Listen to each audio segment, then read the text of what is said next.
Tuendelee. Labda ningeuliza sababu tulikuwa tunataka kuingia kidogo. Umeguza wa Munyoro. Sema na wa Munyoro, hiyo ndio mambo ambayo sasa tunataka kuuliza. Hapo sasa ndo umeguza mlima.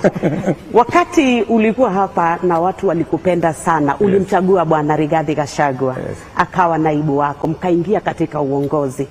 Sasa wakati tukiendelea na kazi tukaona, sijui ni jambo lipi ambalo lilikupa msukumo ama ni lipi lililosababisha akang'atuliwa kutoka kwa kiti cha unaibu wa rais. Ni jambo ambalo lilikera watu wengi sana wa mlima, sababu walisema umemng'atua mtu wetu, na hata ukawaletea bwana profesa na wakasema sisi mtu wetu alikuwa Rigathi. Ni jambo lipi ambalo lilisukuma kabisa Rigathi akang'atuliwa kutoka kitini cha unaibu? Hiyo ni swali ambayo itajibiwa na watu wengi, kwa sababu wenye kumtoa Rigathi ofisini, mimi hakuna mahali nimeweka sahihi atolewe. Sheria ilifuatwa. Wenye kumtoa, wacha nikujibu. wenye kumtoa wakamtoa, si ndio? Lakini nataka nikurudishe nyuma kidogo kabisa. Mimi ndio nimenominate Rigathi Gachagua, si ndio? Hakupigiwa kura ati ndio mimi ni nominate. I nominated him kwa sababu katiba ya Kenya sehemu ya 148 inasema rais ndiye ana nominate, si ndio? Mimi ndio nimemnominate na nimemnominate kwa kura yangu moja, si ndio?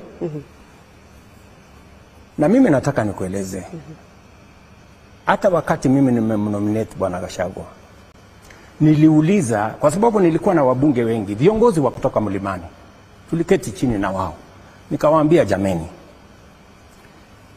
mimi nimefanya kazi na Mheshimiwa Uhuru Kenyatta miaka 10, nimefanya kazi kabla ya hiyo, nimekuwa rafiki ya watu wa mlimani na wameniamini, wanataka kunipatia kura zao. Nataka nyinyi kama viongozi wa kutoka mlimani, wa bunge wa sasa, munisaidie mmoja wenu ama mmoja wa viongozi wa kutoka mlima awe naibu wangu wakati tunaenda kwa uchaguzi. Nasikia Nyokabi? Nasikia. So nikawaachia nafasi, nikamwambia haya, munipatie mtu.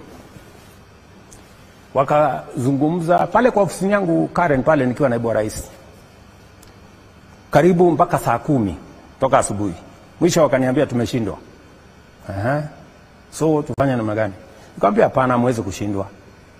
Wakaniambia kwa sababu tumeshindwa tunaweza kupiga kura. Nikamwambia pigeni kura. Wakapiga kura. Nasikia? Si unataka ukweli? Kabisa. Ikapigwa kura. Huyo Profesa Kindiki akapata kura 27. Ule rafiki yangu Rigathi akapata kura 5. Unasikia? Sasa wakati hawa viongozi wameniletea majibu, nikawaambia wacha nifikirie kama vile tutakavyoenda. Mwisho nikawapasue, nikawaambia sikizeni, mimi nalaumiwa mlimani kwamba mimi nimeshikana na viongozi wachanga, viongozi vijana, sijui Ndindi Nyoro, sijui Kimani Ichung'wah, sijui nani, hawa vijana wadogo wadogo, na hata huyo profesa ako katika kiwango hiyo. Nikamwambia ili tusionekane kwa watu wa mlima, pengine nimechukua vijana, wacha nichukue huyu mzee karibu wa rika yangu, pengine mzee kidogo kuniliko, shingo upande. Wakaniambia wewe ndio kuamua. Sawa, mimi nikaamua, tukaenda pamoja na ndugu yangu Rigathi. Hiyo ilikuwa ni miezi 3 kabla ya uchaguzi, si ndivyo? Baada ya uchaguzi si tukaanza kazi. Mambo matatu yalitokea. Ya kwanza, shida, kesi, kila siku kwa kesi. Itumbi amesema, sijui ameandika nini. Sasa Tukafanya kesi kaita Itumbi.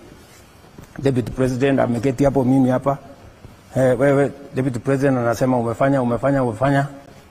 Haya, tunamaliza kesi. Next, baada ya wiki moja, Faruk PA, mtu mdogo, amefanya. Haya, naita Faruk, nafanya kesi.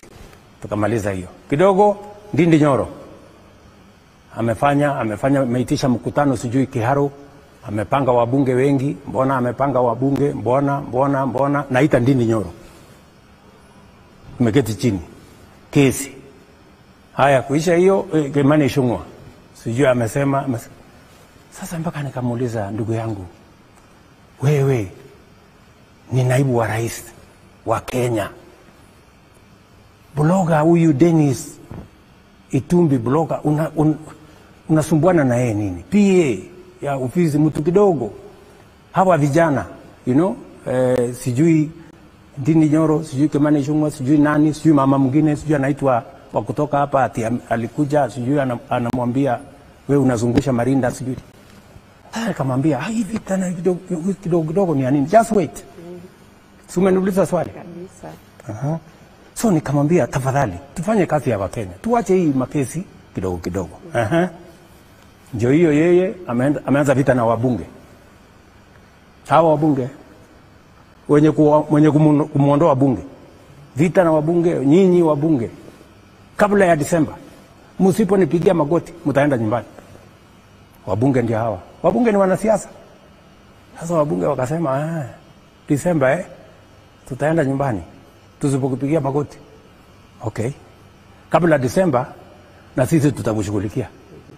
Nasikia? Vita mwenyewe ameanzisha na wabunge. Ya tatu. Naibu wa rais, kazi yake kubwa ni kumsaidia rais. Mimi nikiwa naibu wa rais wa Uhuru Kenyatta, you people in the media, you are witnesses. Mtu mwenye kwenda TV kutetea program ya equipment ya hospitali, program ya electrification, program ya barabara ya serikali, ilikuwa ni mimi. I went to more TV stations many more times than even the president himself. Kwa sababu ni kazi ya naibu wa rais kuprofile kazi ya serikali. Na wauliza nyinyi,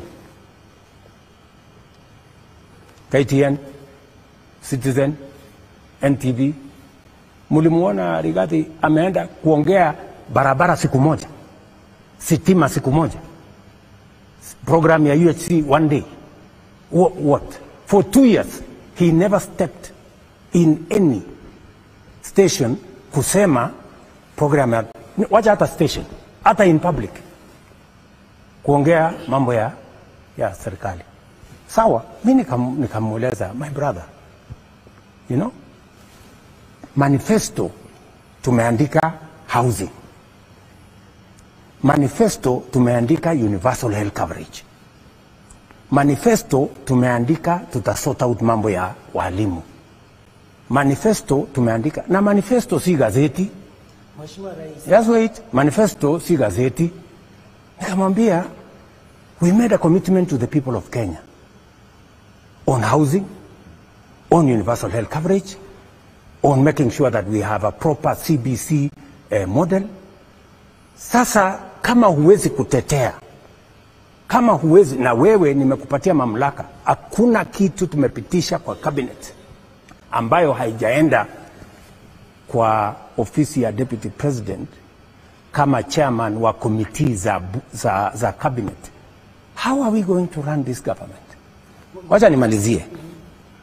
So I just want you to understand, because ni vizuri watu wa Kenya wanielewe. So wabunge wakaanza vita kwa sababu wameambiwa wasipopiga magoti, nasikia, wataenda nyumbani. So ikafika mahali hapo, sasa nikaelezana na huyu bwana, sasa my friend, please punguza vita na hawa watu wote. Sasa ikanifikia mimi mimi sasa, unajua mimi naweza kukufanya one term president usipofanya hii, usipofanya hii, usipofanya hii. Nahitaji bilioni 10. Wewe unajua bilioni 10 Bwana Waweru? Labda zilikuwa za nini rais? Bilioni 10 ndio niende niongee na watu ya Mlimani, you know, ni kupangie siasa, sijui nifanye nini. Mimi nikaona hapa nikamwambia I will not do it. Wacha nimalize. So nikamwambia hii haiwezekani. Na kama ni kuwa one term ni sawa. Hakuna problem. Kama wewe ndio kuamua nani atakuwa one term, nani atakuwa sijui how many terms, nilikuwa nafikiri ni wananchi wa Kenya na Mungu. Kama ni wewe, sasa amua vile unataka. Nasikia my friends. So wabunge wakaanza vita. And hata wabunge marafiki wa Rigathi watakuambia mara mbili niliita wabunge. Nikamwambia sikizeni. Hatukuchaguliwa kuja kupigana. Tulichaguliwa kuja kufanyia Wakenya kazi. Wachana na mambo ya impeachment. Mara ngapi? Mara mbili. Mara ya tatu nilikuwa nimeenda UN. Nikaitisha mkutano kwa sababu nilikuwa nimeona wameanza tena maneno ya impeachment. Nikaitisha mkutano, nikamwambia wabunge kujeni tufanye mkutano. Wabunge wakakataa kuja mkutano, wakasema wewe umetuzoea. Ulitukataza mara ya kwanza, ukatukataza mara ya pili, sasa utaamua. Either tutaendelea na tukuulizi, atuulizi kura yako. Kura yako haihitajiki bunge. Sisi tutafanya vile tunavyojua tutafanya. Hiyo ingine wachana na sisi. They never came for the meeting. My friends, I tried. In fact, kama ni kuokoa, nilimsaidia wakati wa bunge wa ile bunge ya mbeleni. Wakati walimkataa, mimi ndio nilimkubali. Wakati wamejaribu kumfanya impeachment ya kwanza, mimi ndio nimezuia. Impeachment ya pili, mimi ndio nimezuia. Sasa mimi nataka niwaulize nyinyi.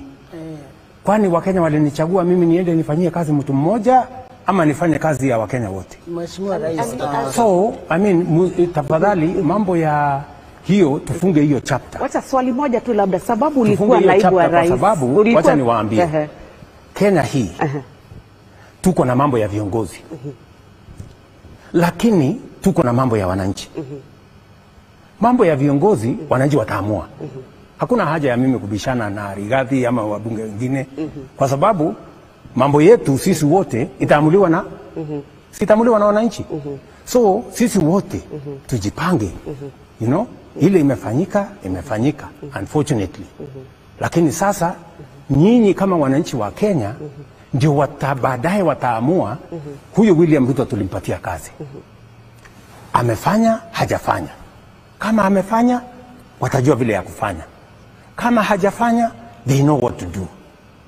Mambo ni rahisi hivyo, lakini tuzishinde tukipishana mambo ya viongozi. Kama tunaongea mambo ya viongozi miaka nenda miaka rudi, this press conference, that press conference, maneno ya wananchi tutaongea lini? Wakenya wenyewe mimi nimekuja Mount Kenya kuongea mambo ya wananchi. Mambo ya viongozi wananchi watatuamua. Mheshimiwa, hata hivyo labda kuna maswali ambayo